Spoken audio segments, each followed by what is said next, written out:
fueron tendinopatías. Y la describieron como algo genérico, ¿bien? Que es dolor en el tendón con cambios patológicos. Así la fueron definiendo lo que es la tendinopatía. Bien, pero entonces, medianamente, ¿qué es una tendinopatía a grandes rasgos? Bien, es un desequilibrio entre lo que es la carga, bien, que se le va a aplicar a ese tejido, en este caso el tendón, y la capacidad de soportar esa carga que tiene ese tejido, en este caso el tendón. Hay un desequilibrio entre, entre ambos conceptos. Este gráfico que está propuesto por Magnusson explica medianamente lo que es la relación entre lo que es la degradación del colágeno, bien, y la síntesis del mismo. Bien, tiene una división del tiempo de 24, 48, 72 horas, que es bastante importante que tenerlo en cuenta. Bien, en lo que va a predominar al comienzo, al principio, después de generar una carga sobre ese tendón, predomina lo que es la degradación del colágeno. Bien, y que recién a las 24 horas la síntesis de colágeno aumenta para por lo menos supercompensar esta degradación que va provocando que se va provocando en el tendón. Bien, este tendón está compuesto por lo que es colágeno, las fibras de colágeno, y estas fibras responden mucho a lo que es la supercompensación. Bien, o sea que el tendón necesita carga para mantenerse saludable. Bien, y que ante una carga excesiva puede provocar sobrecarga. Bien, y son la sobrecarga puede ser relativa o absoluta. La absoluta está totalmente relacionada con lo que es la carga externa. ¿Cuál es la carga externa? Está relacionado con lo que es el volumen de la carga, bien, de la actividad que estemos realizando, también de la frecuencia, si esa carga la venimos haciendo muy seguido, bien, y la intensidad, si la hacemos, si aplicamos muchísima intensidad a realizar esa actividad. Bien, hay que ver también si el tendón está adaptado para resistir esa intensidad, esa frecuencia y ese volumen. Y por otro lado tenemos otro tipo de sobrecargas, que son las sobrecargas relativas, que están relacionadas a la carga interna. ¿Cuál es la carga interna? La que está relacionada con los factores fisiológicos, psicológicos, alimenticios, entre otros. Bien, la sobrecarga también puede ser, se puede diferenciar en tensional, compresiva o de fricción. La tensional está relacionado con lo que es la liberación y almacenamiento de energía, bien, donde se genera un estrés mecánico, bien, y desencadena microtraumas, bien, que pueden ser, se pueden dar de una manera repetitiva o se pueden ir acumulando cada una, bien. Por otro lado tenemos las compresivas, bien, que son las más evidentes, adyacentes a las preeminencias óseas, bien, y que son las responsables generalmente de las tendinopatías insercionales.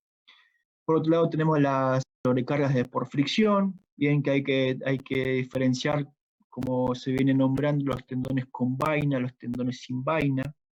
Bien, las afecciones de tendones con vaina se denominan tendinopatitis, y las de tendones sin vaina se denominan paratendinitis. Bien, y después tenemos otro tipo de sobrecarga, que es la combinada o la mixta, que es la unión de la sobrecarga compresiva y la de fricción.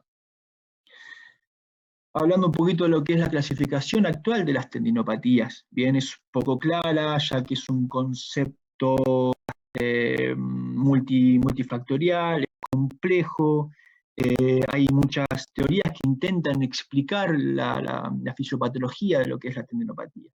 Bien, la teoría de lo que es el continuo, desarrollado por Jill Cook y Craig Purdan, dos investigadores australianos, es la que mayor aceptación tiene hasta el día de hoy por medio de la comunidad científica. Bien, la desarrollan como un proceso evolutivo de la lesión, en la que va pasando 3 fases. Bien, una fase reactiva, bien, en donde tenemos 2 tipos de mecanismos, una causada por un golpe, que relativamente es raro, bien, o si no también puede estar provocado por un mecanismo de un exceso repetitivo de la carga, o sea, una sobrecarga. Me puede provocar algún tipo de tendinopatía reactiva. ¿Qué es lo que me provoca una tendinopatía reactiva? Es me genera una respuesta totalmente proliferativa, no inflamatoria, en donde los proteoglucanos, como se ven nombrando al principio, toman un papel importante engrosándose, llenándose de agua para que ese tendón evite romperse. Bien. Por otro lado tenemos otra fase, que es la fase deteriorada, bien, o sea que cada lesión, si no se trata, puede pasar a otra fase, y si no se trata, puede pasar a otra fase. La otra fase que sigue, si el tratamiento no es efectivo o directamente esa tendinopatía no se trata, es una fase deteriorada o destructurado, también como se denomina algunos como una falla en lo que es la reparación del tejido. Bien, esto se debe también a lo que es una sobrecarga crónica, le sigo cargando a ese tendón no tiene la efectividad de poder mejor manera, una manera más adecuada, y esa reparación es totalmente defectuosa.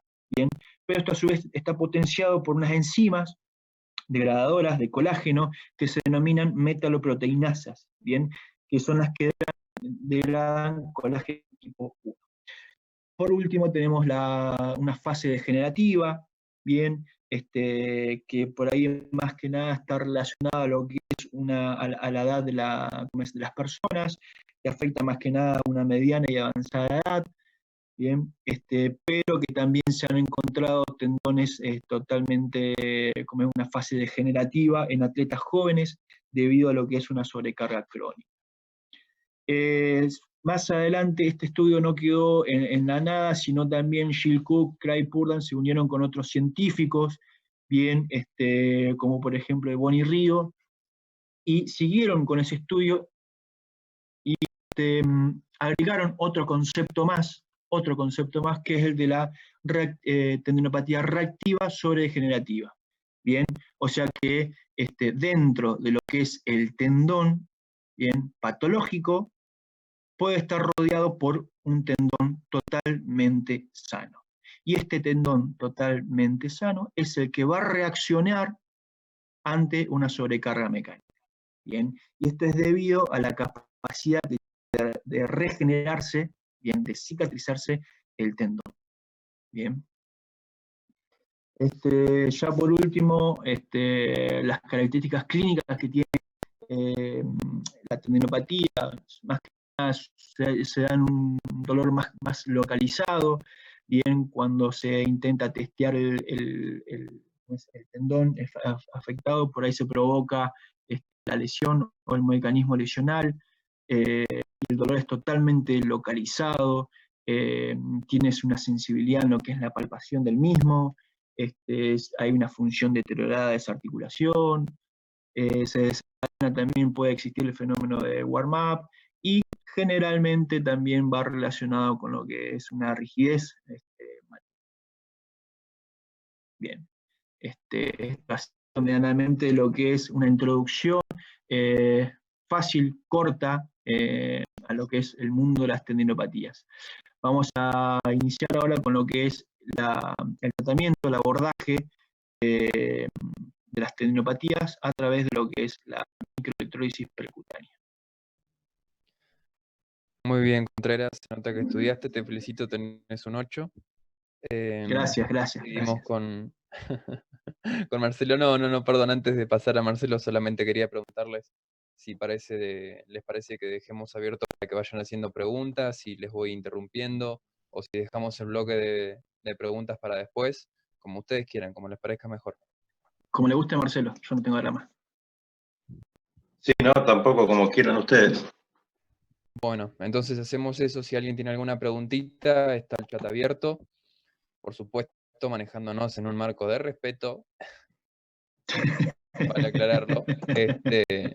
Dejamos abierto para que cualquier preguntita, yo, le interrumpo a Marcelo si hace falta y lo hacemos un poquitito más dinámico. Y si no, también por supuesto al final vamos a dejar de si alguien tiene alguna duda, que la haga también a partir del chat.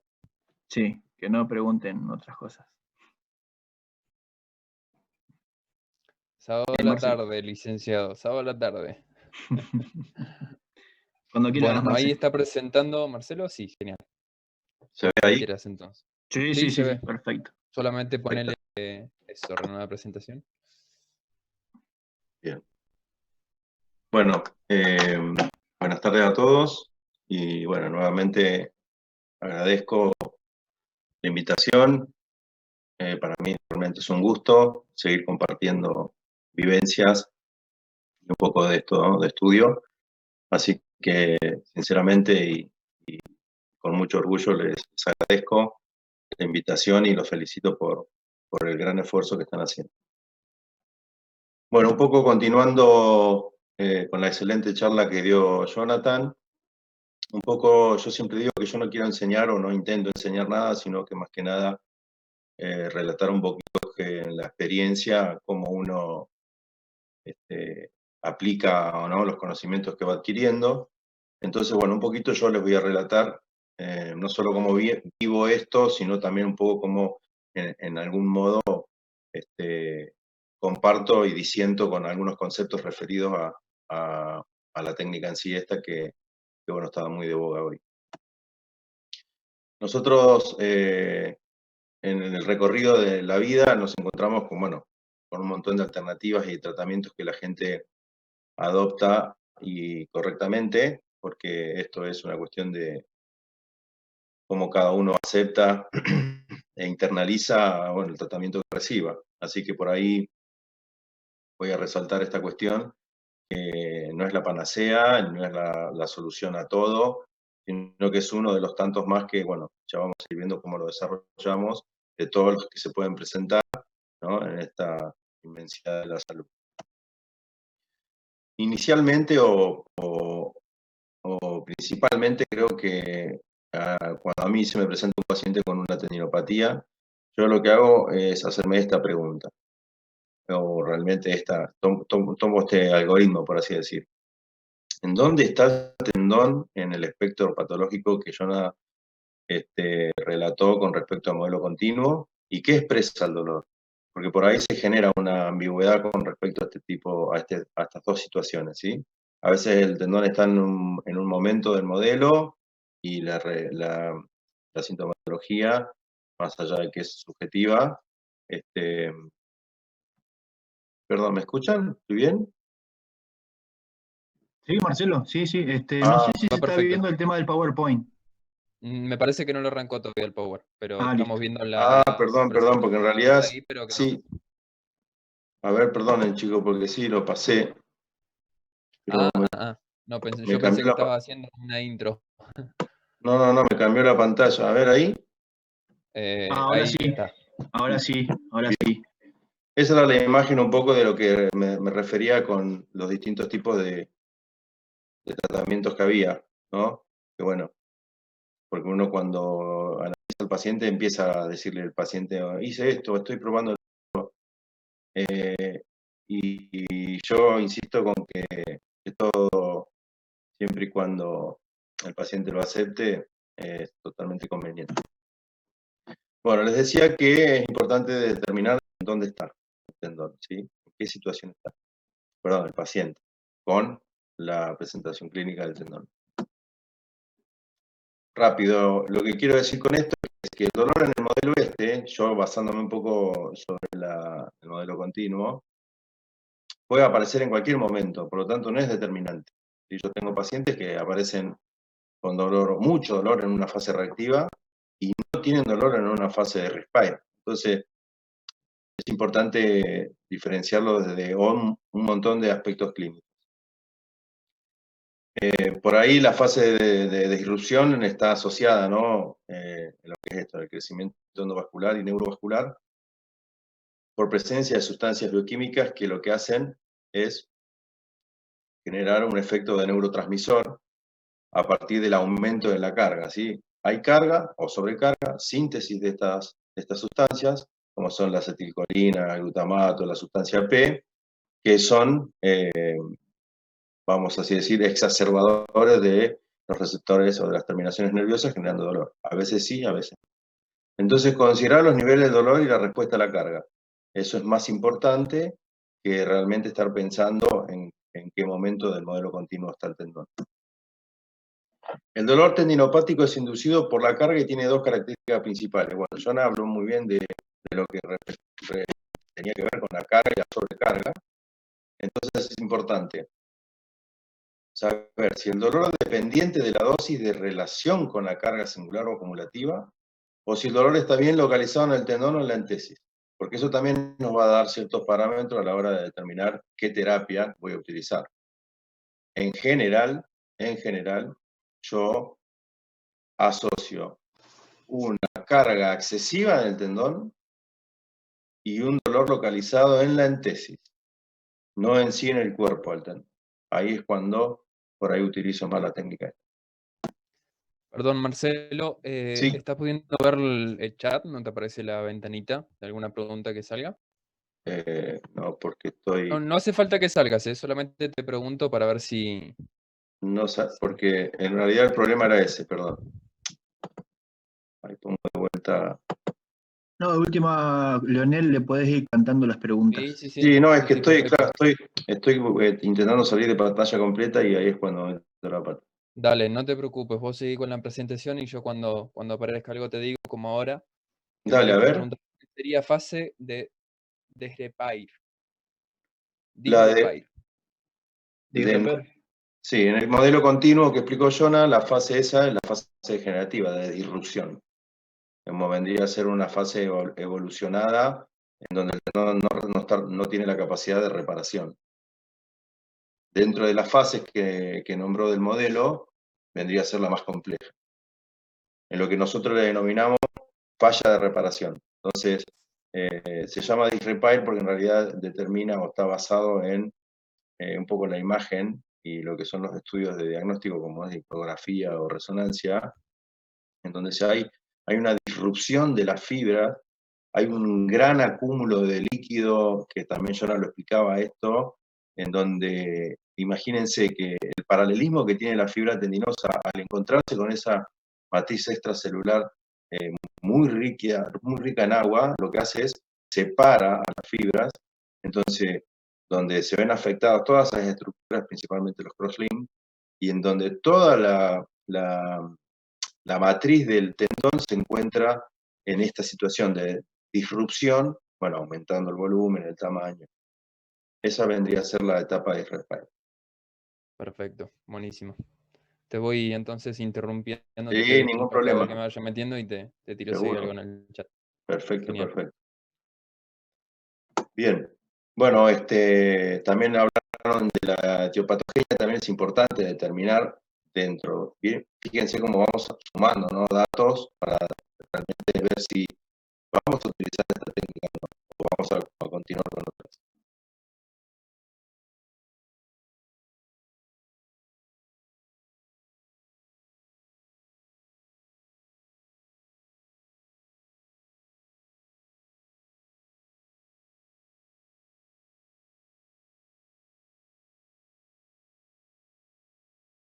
Un patrón, ¿no? Estímulos de intensidad leve aplicados de cualquiera en estas etapas en forma repetitiva es lo que se denomina sobreuso. Bien, el principio de tratamiento de la tendinosis hace dos cosas.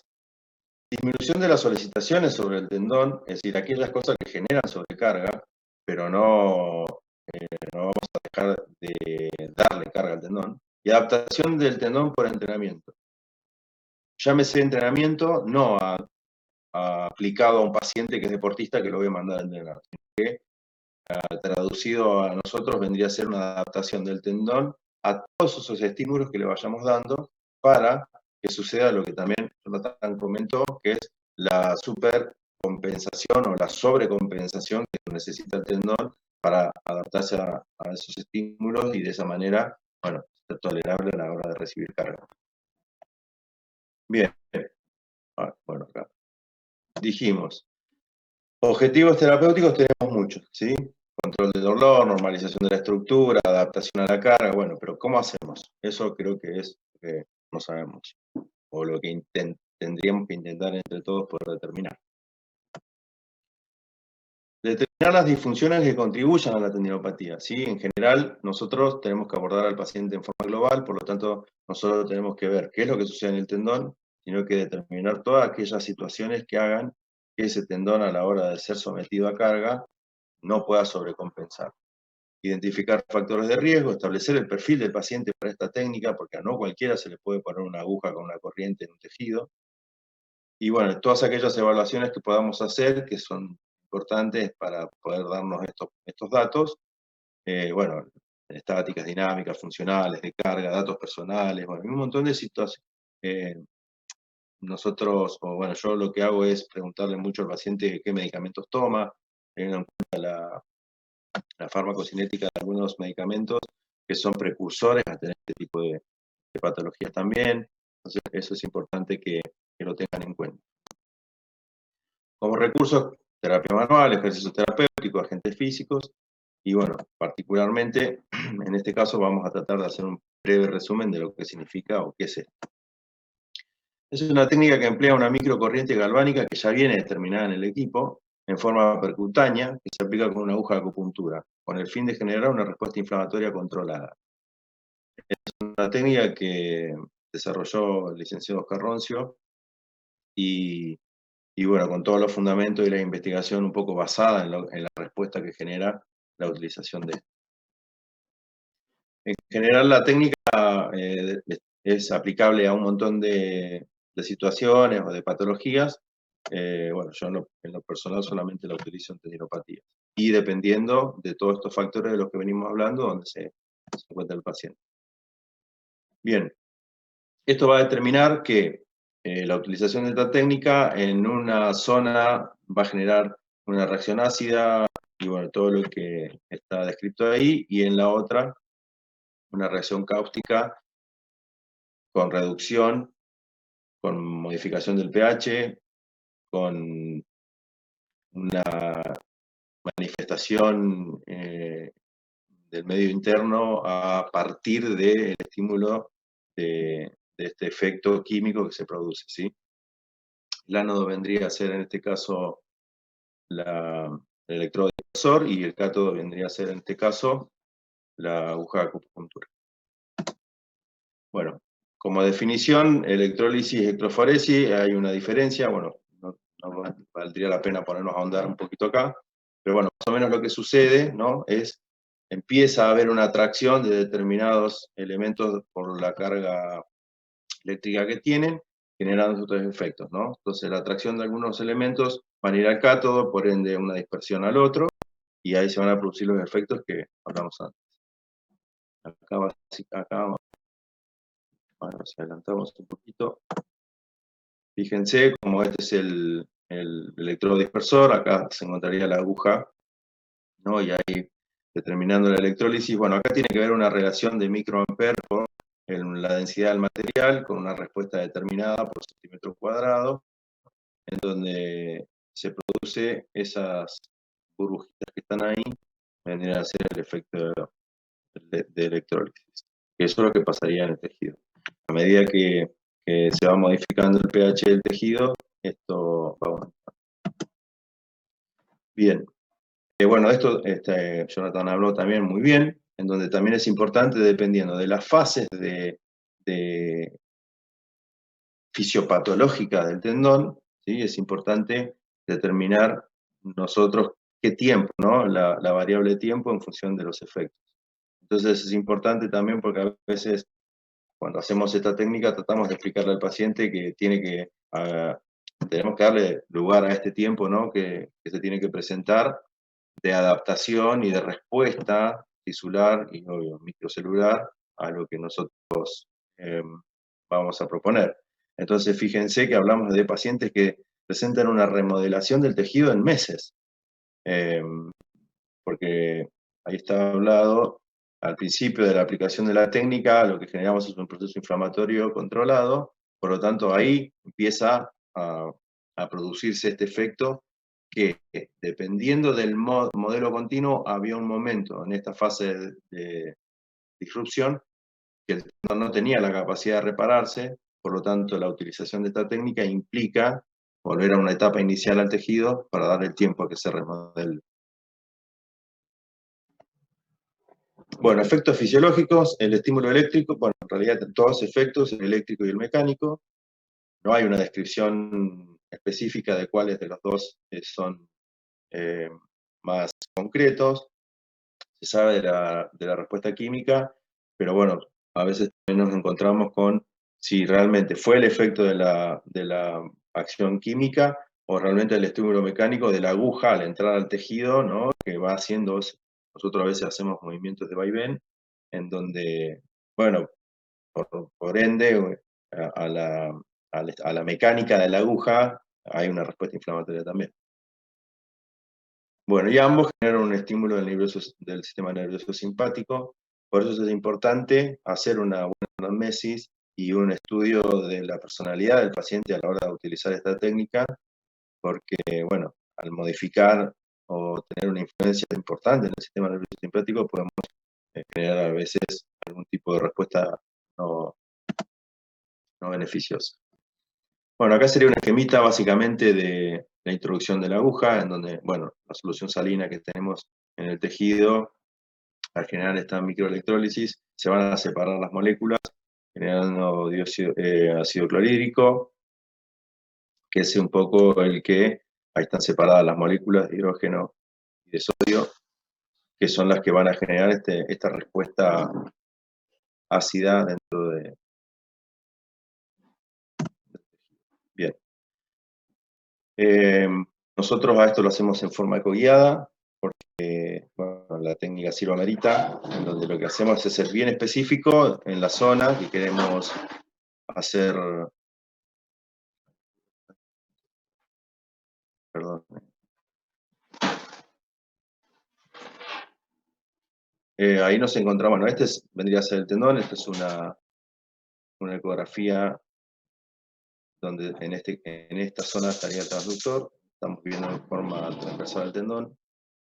Ahí nos encontramos con una región de disrupción o degenerativa del tendón.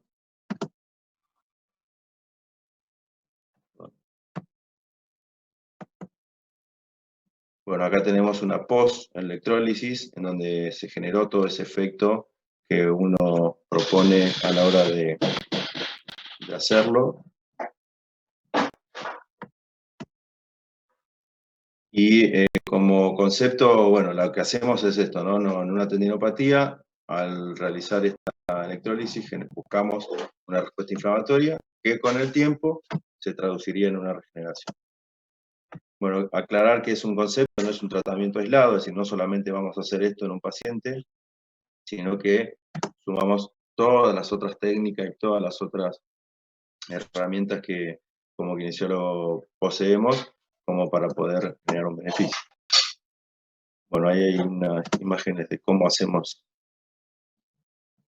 A ver, acá voy a mostrar este videito. Sí, para que vean. Ahí no sé si se alcanza a ver, ahí está la aguja introducida. Este es el tendón. ¿Sí? Y ahí estamos observando cómo se genera la electrólisis. Importante lo de la ecografía porque, bueno, delimitamos estructuras para a la hora de hacerlo, obvio, no estar donde no queremos estar. Dependiendo que más allá de que el tendón es una estructura básicamente, o básica, pero bueno, tenemos tejidos peritendinosos, vasos y demás estructuras que por ahí, bueno, lo ideal es poder delimitarlas. Bien, por ahora, si tienen alguna duda.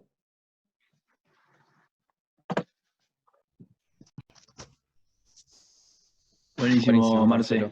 Perdón, me puse el cronómetro y yo medio hablando, no era la idea, pero bueno. No, por favor, perfecto. Estamos muy bien.